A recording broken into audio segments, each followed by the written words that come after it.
We are at day 13, and accompanying me today is the co-founder of RAV, Brad Smith, as if I don't choke to death first. So I'm just going to bring him straight in here to, let's look at the highlights from day 13 and what's been going on in RAV world. Hi, Brad. How are you? I can't believe I'm choking all of a sudden. Just how's it going? How's your day 13 been? My day 13 has been very nice. I had a 13K run, so didn't realise it was not to Timberlake number. I'm not going to do 14 tomorrow, but day's been great, thank you. Solved a few issues and things are just moving along very nicely at the moment with the challenge. Absolutely. I just realised I did 13Ks today as well, so it must be a thing. We must have known it in our waters that it was day 13. Yeah. Do you remember where we were this time 7 years ago? No, where were we? We were in Orange. Oh, wow. Okay. Really good. You remember what happened that night? Yeah, we had yes, we did. We had the barbecue at the school. Yeah, absolutely. And we got to about, I think it was about 6 kilometres from town. Yes. We had to put a marker on the side of the road, go do the function, which was brilliant at the school, lots and lots of fun, and then go back out. 9 o'clock at night or whatever it was. And to finish off those last few Ks. But it was a lot of fun because I think I had maybe 3 crew out there with me, and we were singing and carrying on like people. We're enjoying yourself. Yeah. I think you're in the moment. You're in the moment. Very much, very happy. And I can remember that one of the local police, who's been a long time supporter of RAV, happened to drive past in his vehicle after the function and gave the tut-tut-tuts at the ladies making noise in the neighbourhood. That was all good, all very good humour. Wonderful. Yeah. Okay, going in Orange. That was Cargo Road when we came from Canowindra. Through Cargo, up and down all those very big hills that were not pleasant. And we had the school kids with us that day too. We had some school kids come out and we had the fields of yellow. Yeah. So there was a lot going on. So hello, Orange. And of course, we've got the icebreakers and the orange sneakers. Hot at it during the challenge this year and have been there since get-go. So super, super wonderful that we've actually reached Orange. Now, scrolling along the bottom of the screen are all the teams that have finished. And I think we're up to 28 now have reached Sydney. Today, I believe, Brad, we've had the Laylaw Running Club, LRC Team Carberry, finished today, I think, or maybe late yesterday. Together We Can is across the line. Hoik your crumpet. Say that in your best Scottish accent. Margarita Mums and Dads. It's like we've gone from Scotland down to Latin America. Team DRC are across. The Babe Buddha Babes, which I believe are a Newcastle-based team. I assume that's Warners Bay. Doing amazing, amazing things. If anyone's online and I've got that facts wrong about the Babe Buddha Babes, please correct me. But gosh, there was stunning photos posted by the team up there at Newcastle. Night Striders, thank you. Up in Newcastle the other day. Yeah, the Babe Buddha Babes were out. Pacer WAG and a very special team got across the line today. A very first team of 10, Team Happy Feet. Yeah, so that's an amazing accomplishment, isn't it? It's a huge achievement for 10 people, a very huge achievement. Yeah, absolutely. To be here by day 13, that's, yes, that's a lot. That's a lot of consistency, really. And our friends of the Swiss Mountain Goat have arrived back at their cars in Broken Hill. So they've done 2,663 kilometres as of the last map update. Boat Crew 2 are just about on the boundaries of town. They're probably around about Menindee. I'm going to put them at the moment. And Icebreakers are kind of halfway out, I don't know, 50 k's or so outside of Menindee toward Ivanhoe. So they're out in the big red road. On that bad road. On what we call the Bermuda Triangle, heading back into Menindee. So that's pretty darn cool. But we've still got lots of teams out there that are putting in the hard work to get those early, get in a bit earlier or get the Ks in so it's not last day panics. I know I'm starting to feel quite tired. How are you feeling? I feel very well, actually.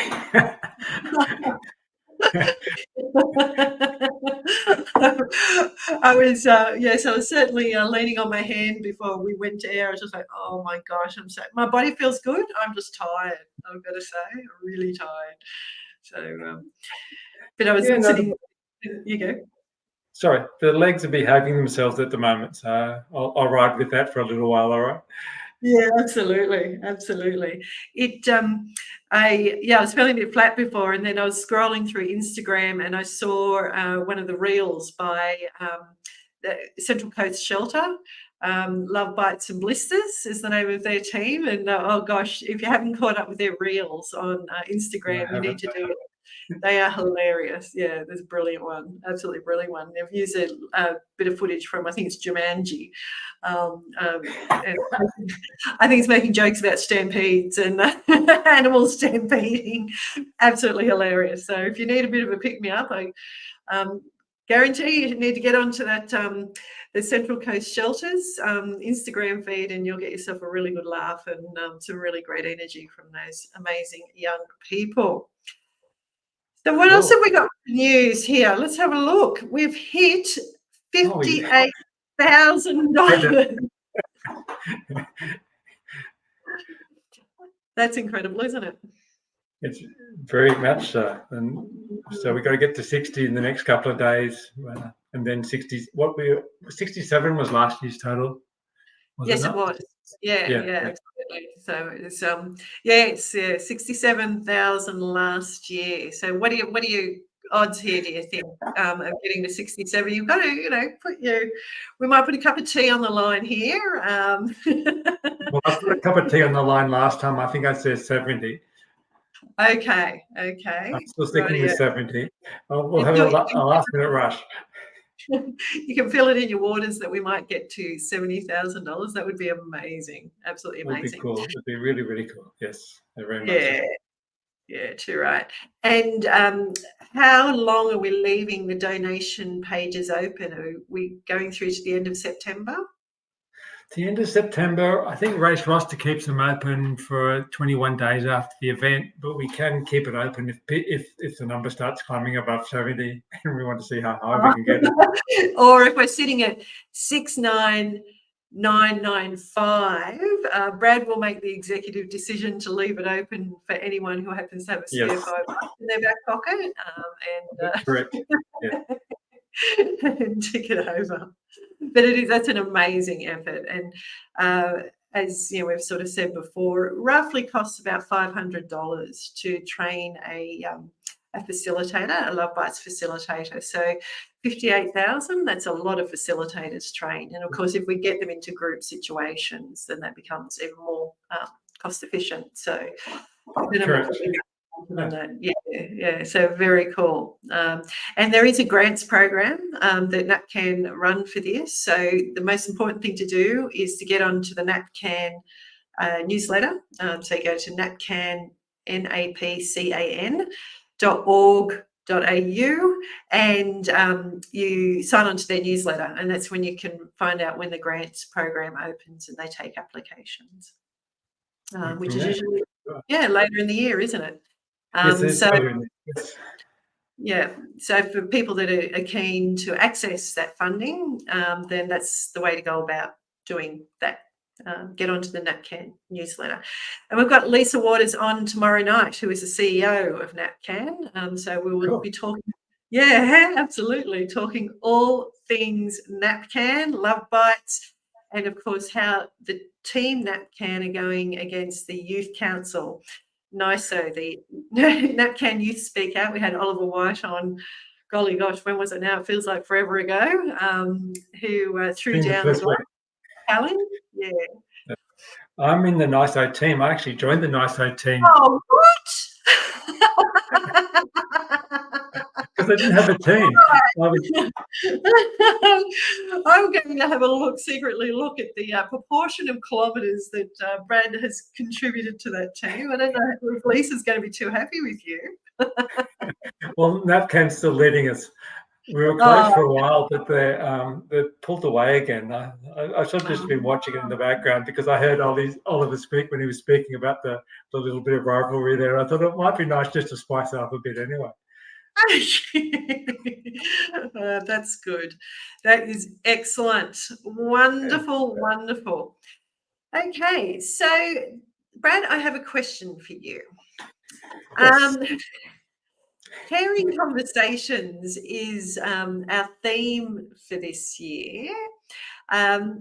We have, it was not long after this time last year that we set that as our theme. We thought it was quite an important skill for people to develop. And we chose it as the theme because Ravers were consistently telling us that that's the point that they struggle with, is how do you breach that conversation? How do you have that conversation, whether it's someone that you think is experiencing violence or someone you think is perpetrating violence, then how do you start that conversation early rather than leave things for too long? So this year we've had the podcast and we've had posts and all sorts of things that we're sharing, different content we've been sharing around caring conversations. But you and I have, I guess, been learning this process over time, because we've had to learn it, because we've come into this space and people approach us and we have to be able to have these healthy conversations with people. What are your thoughts, or when someone uses a term like caring conversations, what is it in your head? What do you think that sort of means? Well, firstly, I think it means if someone's trying to reach out to you or speak to you is to listen. And I think sometimes we don't listen enough. We tend to want to put our own thoughts and opinions into things rather than just listening. And to me, the simple thing to start with is just to listen to the person and not be judgmental, not make comments or throw in comments from the sideline. Is just listen to them and let them take you where they want to take you and build up their confidence. Because it's not something which I think people can share straight away, but you've got to show that you're willing to listen and sometimes it's being quiet and just listening. Yeah, I think a lot of the time that's exactly what it is, isn't it? That's what I've learned, is being able to, we use, or people use a kind of fancy term that's about holding space for people, which, well, how do you hold space for someone? But it is what you're saying really in practical terms, isn't it? It's actually just being quiet and creating room for someone else to think and to speak and not have those conversations and assumptions already running wild in your mind while you're listening. And I'm very aware that I'm a white male and I don't want to come across as threatening and I don't want to come across as a whole heap of things. So I think I try, with body language and with trying not to intrude on their spaces or do anything like that. I think it's just got to be a quiet conversation to start with, if you know what I mean. I think that's I think you just got to be very aware of the other person, and I think the other thing is not have a smile on your face, but don't, you got to engage with the person as well. You got to be listening to them. You can't be playing on your phone or doing anything else. It's got to be a conversation, if that makes sense. And that's human to human. Yeah, absolutely. And it's, I think one of the real challenges I've had in learning that skill, and I think it is a skill that you learn throughout your life. It's not or a skill that evolves. I'm constantly learning, is that one of the things I used to be very prone to is, because I know someone's likely to be suffering or in pain, and that applies to both the perpetrator and someone that's potentially using violence as well as someone that's experiencing it. There's a lot of pain behind all of that, and so I personally used to want to jump in and fix things and like get to the solution really quickly. But that's not always the case, is it? It's not always the case. And I mean, I think sometimes people just want to speak out and verbalize things because it helps rationalize things in their brain as well. You know, it's just sort of that type of, you know, they haven't, you know, sorry, I'm not expressing all that well, but it's. If you got an example or something, yeah, sorry, you go. Well, you know, it's like they. It's just listening and yeah, and as a male, you know, sometimes a male wants to solve all the problems, and it's not about problem solving. You know, it's about listening and maybe just occasionally making a comment or something. You know, repeat what they're saying or try and, you know, get them to expand on what they're saying in certain areas as well. It's not a. But it's also getting their trust as well, I suspect. You know, they got to size you up, and so I presume your actions. I don't quite know how your action leading up to the conversation in the first place tends to make you have to try and make them feel comfortable as well by what you're doing or how you're doing it. I think you've touched on some really interesting things there around self-awareness. And actually being aware of what's going on for you and realizing and managing yourself as much as managing that other person. It's actually, as you say, the basic principle around communication is it's whatever percentage they quote each week, whether it's 85 or 95% of human communication is non-verbal. So it's being aware of all those non-verbal cues as well, because I could be sitting here, like you say, saying to you, "Oh yeah, you know, I really care," and I'm sure, yeah, no, I'm really well, yeah, and I've got my little mobile phone going, whatever it is, you know, it's that's really bad acting, wasn't it? That's how it happens. Yeah, exactly.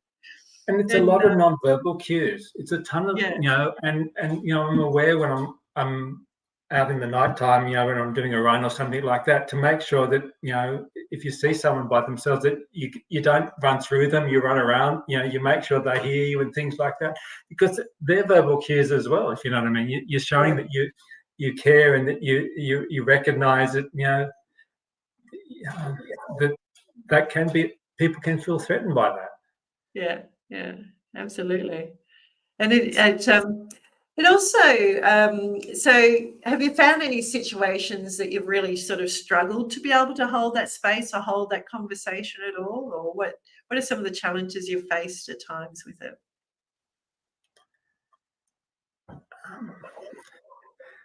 I think one of the challenges is no, that's not a challenge. Sorry, that's wrong. It's one of the things is sometimes, I mean, as a human, you react, and some of the things just you want to shout out, "That's not right, that's wrong." You sort of, you're supportive, but you can't sort of. No, my brain's gone on that one. Sorry, Kira. Oh, you're right. No, all good. I know the feeling. It's day 13. I'm really getting pretty wordless. Yeah, I was saying, "Oh, I'm well, thank you. I'm good." Yeah. You're like, oh, good on you.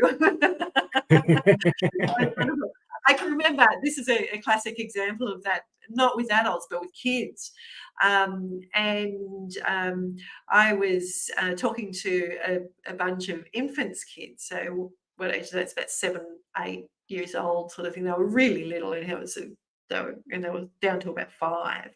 And we're talking about feeling safe at home. So when I'm talking with kids about family violence at that age, it's like, do you feel safe at home? Because, you know, and you sort of say, well, you know, if you do and don't, and what do you do? And you talk to the teacher, or, you know, the local policeman was there, and so you talk to, they all know him by name and all that sort of thing. So it was really good.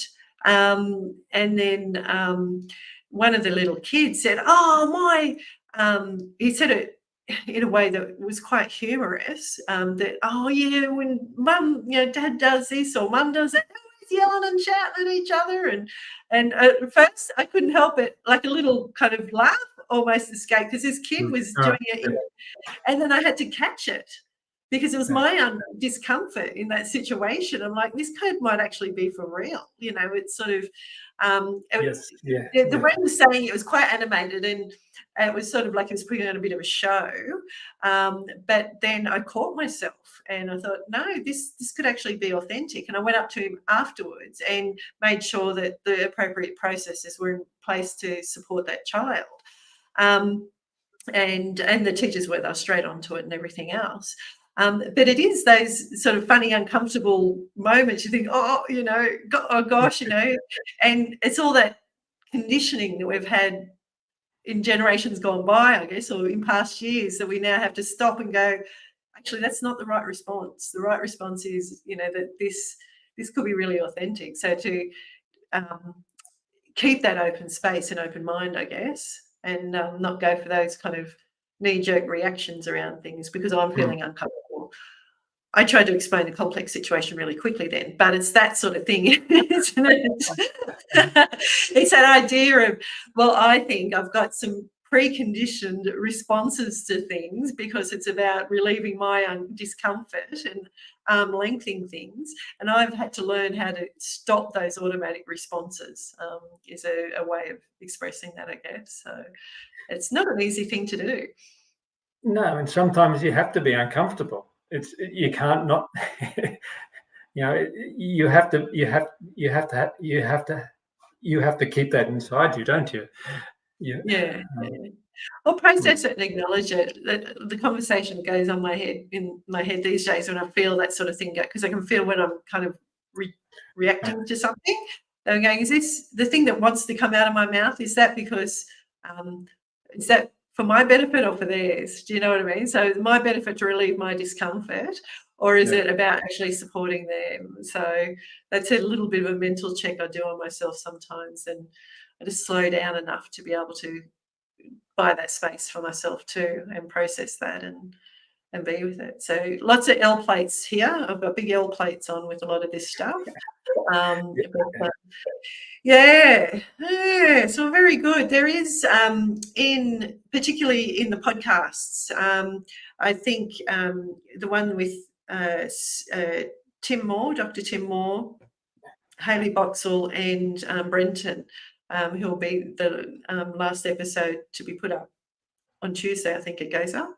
They've all got some really fantastic tips around how to have these conversations, how to frame conversations, and how to just techniques at the end of the day about how do you talk about difficult things without being confronting, and actually supporting the person to make better choices around things, or to help them make choices. So it's very, very interesting. So thoroughly recommend getting into those RAV podcast episodes, which are on whatever platform you like to listen to podcasts. So I've got a task for you, Brad.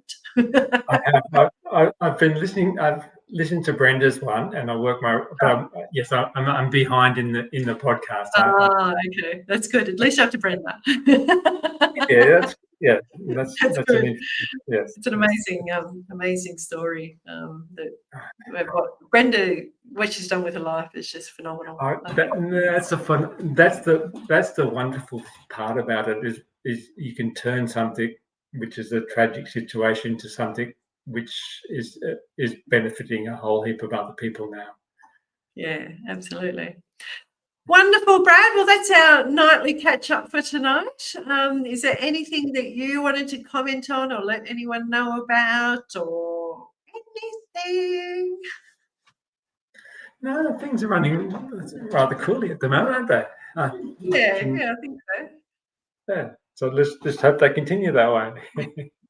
It's a long day for the technology to be out, a long time, I should say. 19 days is a long, long journey for a piece of technology. So under the pressure that it is, so it's done well. It has a little beep last night, a little hiccup yesterday seems to be resolved now, so things are all smooth sailing again, which is great. Cool. And perhaps overnight we will see boat crew 2 get back to their car and pick up their keys and maybe a change of clothes, and maybe the icebreakers as well will do the same. So a few teams might arrive in Broken Hill in the next 24 hours. I'm curious on whether they're going to drive back to Sydney or whether they'll start running. I suspect they're going to start running. Well, I did some maths, right, because I always love writing checks for other people's bodies to cash, that to break the record, each of the roughly, working out how to pacing themselves. I think over the weekend, the Friends of the Swiss Mountain Goat each team member would need to sort of add about 100 Ks on the weekend.